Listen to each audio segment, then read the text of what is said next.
Sexta-feira, quando o sol se despede, é hora de aconchego, de acender as velas, hora de casa cheirosa. A penumbra da tarde de sexta é hora de comida boa, de risada, de família perto, de música bonita. É hora de cantar e de ouvir, de falar e calar. É o momento de lembrar de onde viemos e para onde vamos, de aquecer a alma com a presença do Eterno, que é o Senhor desse dia. É o nascer de um dia e no morrer de outro. É a lembrança, a herança e a aliança que nunca morre. O sol baixando é o sinal, o momento de parar, respirar e viver as próximas 24 horas em completo estado de entrega, com o peito aberto para amar e os ouvidos prontos para ouvir. Esse é o sábado e ele começa no pôr do sol.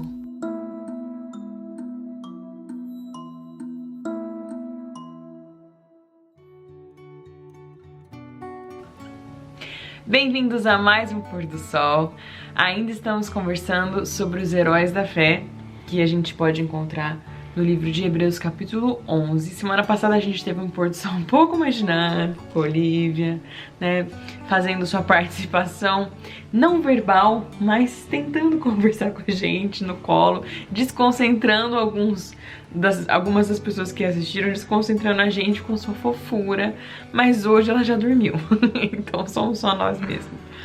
Mas estamos felizes porque você tá aqui com a gente, porque você tá recebendo o sábado e mais um Pôr do Sol aqui conosco.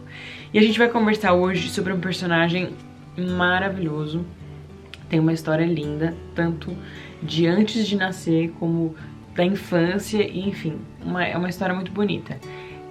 Nós vamos conversar sobre Samuel. Então, só que assim, no livro de Hebreus capítulo 11, a menção de Samuel é bem rápida. Eu vou ler aqui, versículo 32, Hebreus capítulo 11, começando no versículo 32, diz o seguinte: Que mais direi?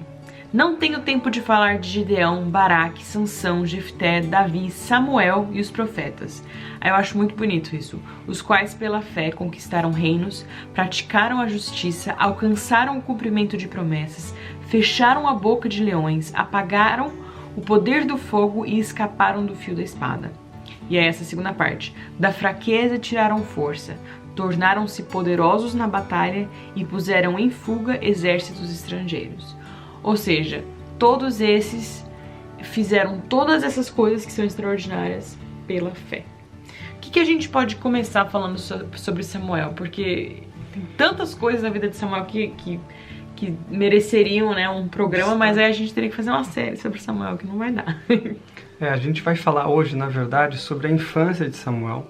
Mas antes da gente falar sobre o profeta Samuel, que foi aquele que ungiu Davi, que foi aquele que iniciou o processo de unção de reis em Israel. Ele fez parte também da unção do rei Saul. Ele foi o primeiro dos profetas a passar o chamado de Deus aos reis de Israel. Então ele faz uma parte de transição muito interessante, muito importante. Ele foi um homem muito consagrado a Deus, mas o porquê ele foi consagrado a Deus, a sua vida foi consagrada a Deus, passa pela história de uma outra pessoa.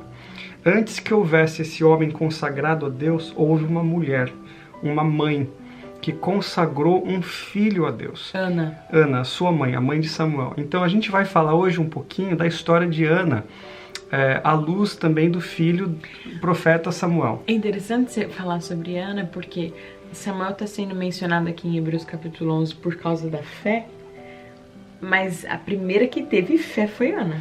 Então, por isso que eu acho que a gente deve passar um tempo falando da história do nascimento de Samuel, para a gente entender que às vezes a fé ela vem de uma linhagem de pessoas de fé. E eu não sei você, mas eu sou muito grato a Deus por uma família de fé. Eu e a Laura, nós temos pais e mães que oram por nós. E eu sei que se você também hoje está aí, aonde você está na sua caminhada de fé, você não chegou aí sozinho ou sozinha. Você tem uma família, amigos, igreja, pai, mãe, que oram por você. Então, a programação de hoje, esse pôr do sol, é em honra a essas mulheres, a esses homens, a essas pessoas, essas famílias, esses personagens que muitas vezes não aparecem com todo o seu potencial na Bíblia, mas sem eles não existiriam os profetas. A história seria diferente. Não existiriam os reis, não existiriam esses homens e mulheres de fé que hoje que a gente fala muito deles, mas existiam personagens por trás. Ana foi essa personagem coadjuvante, se assim podemos dizer, na história de Samuel. E você pode ler a história de Samuel e de Ana e da família de Samuel no livro de 1 Samuel, onde eu vou ler aqui algumas coisas para vocês também. Então, quem era Ana? Ana era mãe de Samuel, ela era casada com um homem chamado Eucana, e Eucana tinha 2 mulheres. Naquela época, aparentemente era comum ter mais do que uma mulher, e esse ambiente familiar causou alguns problemas para Ana, porque a outra mulher de Eucana, Penina, ela tinha filhos, mas Ana não tinha filhos, ela era aparentemente estéril. E no contexto cultural daquela época, não ter filhos era uma desgraça. Não ter a bênção, né? Não ter a bênção.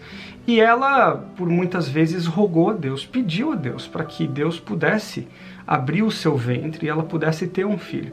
E é interessante que, dentro desse contexto familiar, existia até uma disputa. Essa mulher Penina, aparentemente, ela fazia bullying com Ana, né? Ela meio que passava na cara de Ana de que Deus não te abençoa, você não é uma mulher abençoada por Deus. Veja, eu tenho filhos, você não tem. Olha só, por exemplo, no livro de 1 Samuel aqui, no versículo 7, diz assim: isso tudo acontecia ano após ano, ou seja, essa batalha, esse problema entre as duas era uma coisa recorrente. Sempre que eles subiam até a casa de Deus, eles iam até o tabernáculo para prestar ali serviços ao Senhor. Olha só, Ana chorava e dizia para o seu marido Eucana: me dê um filho, por favor, me dê um filho. E no versículo 6, a gente vê aqui, olha, que Penina, sua rival, provocava e humilhava Ana continuamente, porque o Senhor a tinha deixado estéril. Então ela tinha esse problema. E esse problema, que aparentemente, quando a gente olha, deixava ela muito triste, muito devastada, mas foi uma bênção na vida dela. Essa mulher Penina, apesar de ser aparentemente uma rival, apesar de ser alguém que Ana poderia começar a criar até um certo rancor, um certo ódio para com aquela mulher, ela não transforma esse problema em ódio. Ela transforma esse problema em material de oração. Aproximou ela de Deus, talvez, né?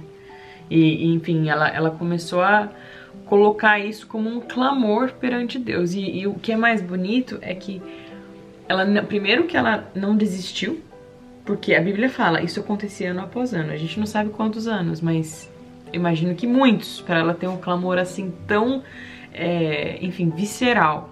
Primeira coisa. A segunda coisa é que quando o que a Bíblia diz aqui, quando ela ora por um filho, não é um pedido genérico. O que o Senhor me mandar... Antes de você chegar nesse ponto, pra gente fechar essa questão de Penina, quem é a Penina da sua vida? Tá? Qual é a situação da sua vida hoje que está tirando a sua paz, que às vezes está te deixando fora da sua zona de conforto? Tem muita gente hoje que, ao invés de enfrentar os problemas em oração, entram em depressão, em tristeza profunda. Ana, ela tinha um problema, mas ela usa esse problema como material de oração. E é isso que a gente vai ver agora. Ela vai e entrega esse problema a Deus. Então, na verdade, o que Deus está querendo dizer para mim e para você? Fé, ela nasce no meio de problemas, de situações adversas. Em que você não enxerga, né? Às vezes a gente pede para Deus: Senhor, eu quero ter mais fé. Mas quando você está falando isso para Deus, na verdade você está se colocando numa situação onde você vai enfrentar dificuldades e adversidades. Porque são essas dificuldades e adversidades que vão te levar a orar, que vão colocar você diante de Deus, que vai fazer você dobrar os seus joelhos. Muitas vezes eu falo para as pessoas, quando as pessoas vêm para mim e falam: pastor, pede para Deus tirar esse problema, pede para Deus aliviar essa dor. Mas eu fico pensando, será que não é essa dor? Será que não é esse problema que te leva para mais perto de Deus? A gente fala isso, mas na verdade quando você tá passando por uma dor, por um problema, não é simples assim, né? É o sofrimento humano que que acaba consumindo a gente. Porém, isso é muito interessante, você assiste. Eu acredito que esse assunto de ter filho dominava a vida de Ana. Com certeza. A vida dela girava em torno disso, né? Uhum. Na cabeça dela, esse era o papel dela como esposa, como mulher, era a herança do Senhor que ela não conseguia prover para o esposo, enfim, que naquela época existia todo um contexto cultural diferente do que a gente vive hoje. Mas ela pegou esse problema que dominava a vida dela e entregou pra Deus de um jeito assim muito... Qual seria a palavra? Muito firme, sabe? Não foi obviamente com quebrantamento, com assim, ela se entregando aos pés de Deus, mas ao mesmo tempo muito sabendo o que ela queria, né? E aí eu acho muito bonito a oração dela. A oração e o pedido que Ana faz pra Deus, que é algo assim tão pontual. Olha só, o pedido, exatamente esse pedido que ela fez, no capítulo 1, versículo 11. De 1 Samuel. De 1 Samuel. E fez o seguinte voto, o seguinte pedido a Deus. Ó Senhor Todo-Poderoso, se quiseres dar atenção à humilhação da tua serva e te lembrares de mim, e não te esqueceres da tua serva, mas lhe concederes um filho homem. Então prometo que dedicarei a ti, Senhor, todos os dias da sua vida, e o seu cabelo e a sua barba jamais serão cortados. É assim, então ela primeiro disse que queria um filho homem, segundo, ela disse que ela receberia, mas ela devolveria, ela dedicaria essa criança. Então assim, é a mesma coisa que dizer, ele não vai ser meu, ele é o seu filho, mas o Senhor tá me dando pra eu cuidar dele aqui. E eu acho isso tão bonito, porque assim, quando a gente tem filho, e a gente tá vivendo isso agora, você acaba tendo a tendência de pensar que o filho é seu, né? Mas ele não é seu, os filhos são de Deus. Na verdade, não só os filhos, tudo aquilo que nós temos vem das mãos de Deus. Deus é um Deus amoroso, um Deus bondoso, e Ele tem prazer em nos dar boas coisas. E Ana, essa oração de Ana, nos ensina duas coisas muito importantes. Uma delas a Laura acabou de citar, e a gente leu aqui. Ela chega na presença de Deus e ela ora especificamente, eu quero um filho homem. Agora, por que ela pede isso? Por que ela pede um filho homem? É porque naquele momento em Israel existia uma falta de liderança espiritual na nação. Ana sabia disso. O profeta Eli, que era um dos últimos profetas que ali existiam, ele já estava velho. E os filhos de Eli, eles não eram homens corretos. E Ana sabia que a nação precisava de um homem de fé, de um homem de liderança espiritual. E ela diz assim para o Senhor, eu estou vendo um problema na nação. Existe uma falta de líderes espirituais. Se o Senhor me der um filho, eu vou passar a minha vida para entregar a essa criança uma vida de completa dedicação ao Senhor. Eu vou criar um líder. Né? Eu vou criar um líder. Então, na verdade, a oração de Ana foi o que você disse. Ela disse assim, Senhor, me dá uma bênção para que eu possa reverter essa bênção para a sua glória e para o serviço do próximo. Amém. Então, o que é uma bênção? Bênção é tudo aquilo que nós recebemos de Deus para honrar a Deus e para servir ao próximo. Se você hoje está orando por alguma coisa, pense. Por que você está orando por isso? Primeiro pense, será que esse problema que você está passando não é exatamente aquilo que você precisa para que você tenha fé? Será que essa situação que você está vivendo não é algo que você precisa para você chegar mais perto de Deus? Deus não criou a dor, mas Ele utiliza a dor, Ele utiliza o problema para fazer a gente chegar mais perto dEle. Deus está com você agora e Ele quer te abençoar. E o que é bênção? Bênção é tudo aquilo que a gente recebe de Deus para honrar a Ele e servir ao próximo. Reverter para o próximo. Reverter para o serviço ao próximo. Então que a experiência de Ana te encoraje hoje, para que você possa entender que antes de existir um Samuel, houve uma mulher que orou a Deus e dedicou aquele menino a Deus. Depois a gente vê na palavra de Deus, né, assim, histórias incríveis sobre Samuel, que depois a gente pode até conversar, uma infância incrível, uma criança que tinha sensibilidade espiritual, que ouviu a voz de Deus, enfim, é uma história linda, é muito inspiradora e começou com uma mãe de fé. E resultou num profeta de fé, num homem de fé, que foi tão importante para o povo de Deus. Então fica aqui a nossa mensagem. para que você, se você é mãe, que você seja uma mãe de fé, uma mãe de relacionamento com Deus.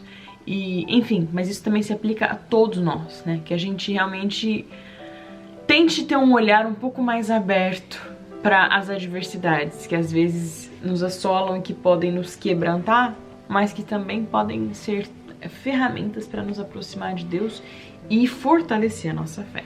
Penina estava ali subjugando Ana e ela se achou fraca e ela se colocou diante de Deus. O que está fazendo você hoje fraco? O que está deixando você triste, fraco? Coloque isso nas mãos de Deus e o poder de Deus vai se aperfeiçoar no meio da sua tribulação. Amém. Vamos orar? Vamos. Senhor Deus, obrigado, porque a experiência da vida de Samuel começa com uma mulher, uma coadjuvante, possivelmente, nas páginas da Bíblia. Uma mulher que decidiu entregar ao Senhor as dores da sua vida. Ela entregou ao Senhor um pedido, e fez um pedido muito claro, dizendo ao Senhor, me dê um filho homem, para que eu possa usar esse rapaz, para que ele possa ser uma bênção para os seus filhos, para essa nação. Senhor, nós estamos hoje vivendo num momento muito difícil na história da Terra, e muitos estão clamando. Eu te peço hoje, Pai querido, que o Senhor utilize as nossas dores, para que possamos chegar mais perto do Senhor. Em segundo lugar, eu te peço que o Senhor possa abençoar-nos, para que a gente possa ser uma bênção para o próximo. Amém. Que as suas bênçãos não terminem em nós, mas que elas sejam e passem por nós para abençoar a outros. Em nome de Jesus. Amém. Feliz sábado. Feliz sábado.